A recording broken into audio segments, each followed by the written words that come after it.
Illegal migrants have changed the demography of the entire Northeast, not just Tripura.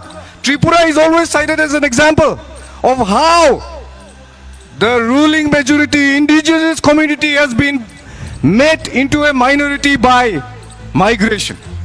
It is a problem that we have faced for so many years today.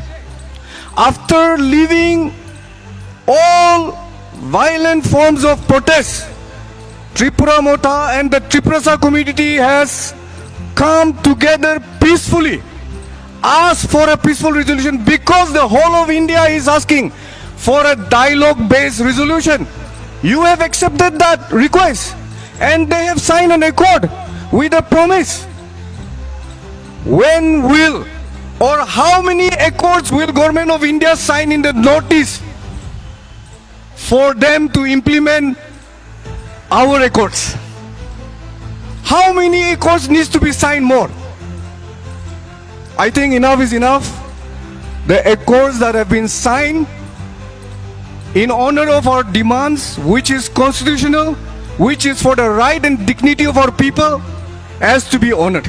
Till such time